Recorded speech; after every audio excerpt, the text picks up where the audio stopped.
Bonsoir, chers amis. C'est difficile de trouver les mots dans un moment comme ça. Commémoration de 15 ans, la présentation, la sortie de ce livre qui, comme on vous l'a dit, était un projet qui a été porté par plusieurs personnes, bien entendu sous le leadership de l'Institut Seth-Sendashonga. Et le voir aboutir aujourd'hui, un livre qui nous présente un homme que la plupart de vous ont connu, mais qui évidemment pour moi et mes enfants, c'est une dimension un peu particulière, ainsi que toute la famille de Seth, bien entendu. Donc ce projet a pu aboutir. Je remercie très sincèrement tous ceux qui ont contribué à ce que ça se produise. Je remercie André en particulier, donc, qui est l'éditeur qui a permis de rassembler toutes les contributions en collaboration avec l'Institut, comme c'est écrit. Je remercie tous les auteurs, donc des différents articles, des écrits qui sont dedans, ou bien les reproductions d'anciens écrits qui avaient été écrits surtout au moment après le décès de Seth. Stephen Smith qui a composé la préface, ainsi que d'ailleurs son épouse Géraldine Smith, qui nous a beaucoup aidés pendant la dernière ligne droite pour mettre le manuscrit dans un format qui corresponde aux exigences de publication.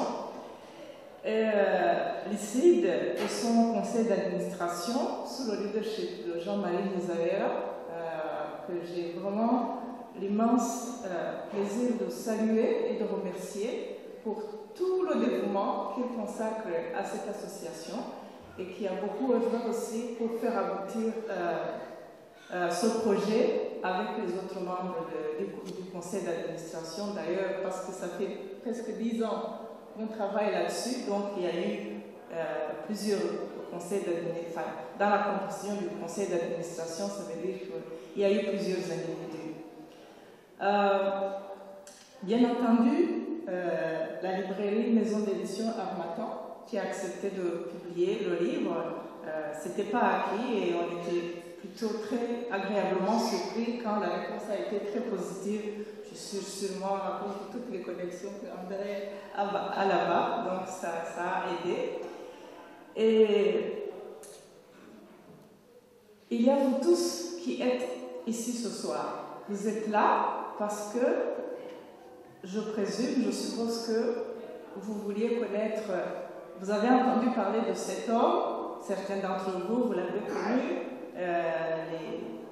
les amis de longue date, Faustin, Tassien, Ngoma, Gaspard et bien d'autres qui sont dans la salle. Et vous vous êtes déplacés pour venir et ça signifie beaucoup pour moi et pour ma famille. Il y a quand même 3 autres personnes que je voudrais mentionner. D'abord parmi les contributeurs, donc les auteurs du livre. Heureusement, la plupart sont encore en vie, mais il y a un qui est décédé récemment, Dominique Mazir, et donc je tiens à lui rendre hommage.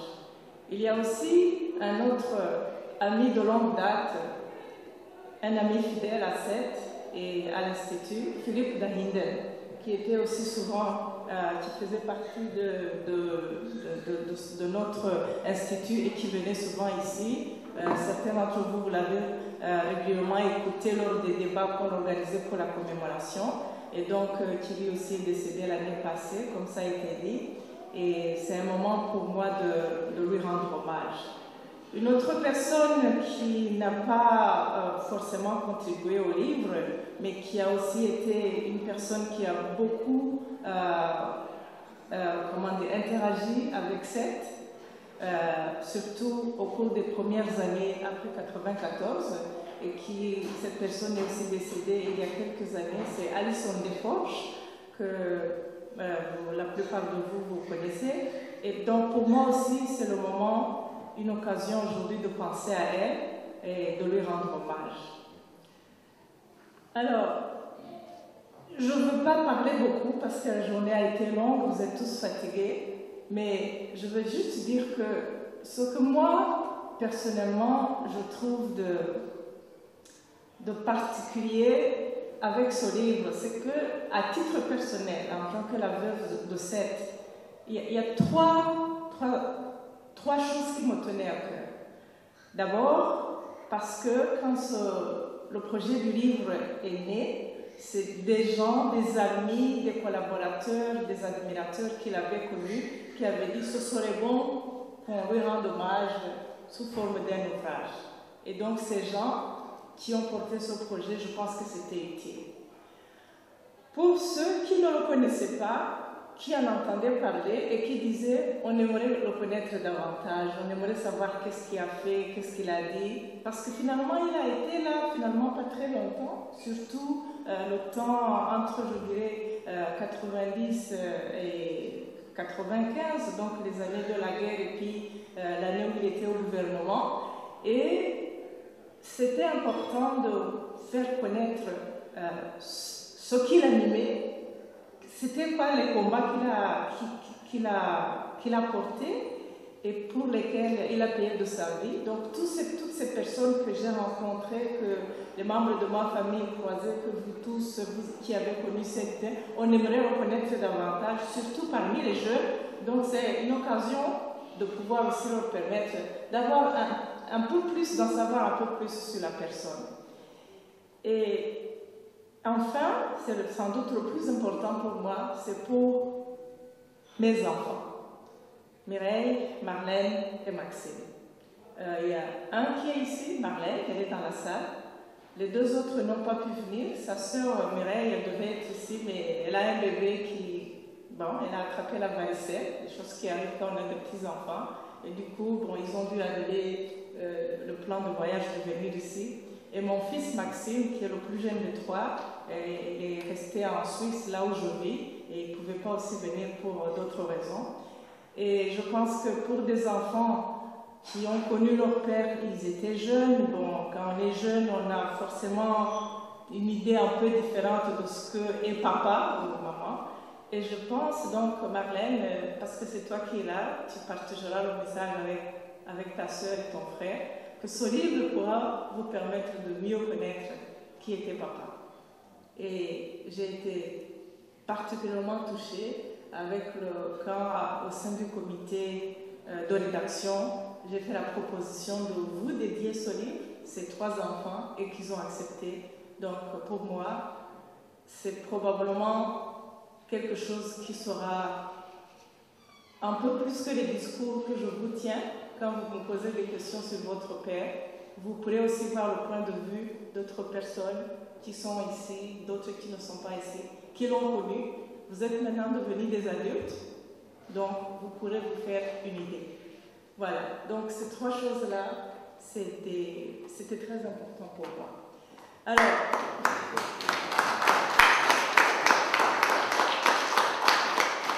une dernière remarque sur, surtout en pensant aux questions qui ont été posées à Faustin. Pourquoi tu rentres au Rwanda? Qu'est-ce que tu vas faire? Qu'est-ce que tu as dans ta poche là? Et bon, tu as répondu, mais si tu me permets d'ajouter ma propre perspective sur ça, encore une fois, d'avoir vécu avec Seth, qui, comme vous le savez aussi, s'est engagé dans des combats à payer de sa vie. Et à un moment, je lui ai posé la question. Bon, moi, il était un homme politique, moi, j'étais juste son épouse. Je lui ai posé la question, surtout quand il est sorti du gouvernement et il est revenu vivre au Kenya où j'étais avec les enfants. Il y a eu la première tentative en février 1996 pour l'assassiner. Heureusement, à ce moment-là, ça n'a pas marché. Et il était là, son neveu a perdu la vie dans le processus parce qu'ils étaient ensemble au moment de la tentative. Et je lui ai posé la question au bout de quelques semaines, quand il sortait de l'hôpital, il a recommencé à s'engager politiquement. J'ai dit, mais pourquoi tu fais ça? Pourquoi tu n'abandonnes pas? Ces gens ont voulu te tuer et tu continues. Et puis, il me regarde et il me dit, tu sais, c'est comme quand tu commences à bâtir une maison.